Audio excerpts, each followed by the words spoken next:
নাটোর এক লালপুর বাগাতিপাড়া আসনের মাননীয় সংসদ সদস্য ও গণপ্রজাতন্ত্রী বাংলাদেশ সরকারের মাননীয় প্রতিমন্ত্রী ব্যারিস্টার ফারজানা শারমিন পুতুলের নির্দেশনায় বাগাতিপাড়া উপজেলা যুবদল, বাগাতিপাড়া পৌর যুবদল এবং বাগাতিপাড়া উপজেলার 5টি ইউনিয়ন যুবদলের সমন্বয়ে প্রস্তুতি মিটিং সম্পন্ন হয়েছে। বাংলাদেশ জাতীয়তাবাদী দল বাগাতিপাড়া উপজেলা শাখার যুবদলের উপর অর্পিত যে দায়িত্ব মাননীয় প্রতিমন্ত্রী মহোদয় দিয়েছেন, তার আলোকে বাগাতিপাড়া উপজেলা যুবদলের মত বিনিময় সভায় তারা খোলামেলা আলোচনা করেন এবং আগামী দিন বাংলাদেশ জাতীয়তাবাদী দল বিএনপি ও বাংলাদেশ জাতীয়তাবাদী যুবদলকে শক্তিশালী করার লক্ষ্যে বাংলাদেশ জাতীয়তাবাদী দল বাগাতিপাড়া উপজেলা শাখা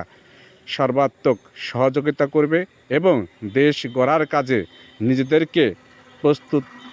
রেখে সকল অন্যায় অপকর্মের বিরুদ্ধে সোচ্চার ভূমিকা রাখবে বলে বাগাতিপাড়া উপজেলা যুবদলের মিটিংয়ে সিদ্ধান্ত হয়। মিটিংয়ে সবাই বিশ্বাস করেন আগামী দিন বাগাতিপাড়া উপজেলা যুবদল যে নির্দেশনা পাবে তা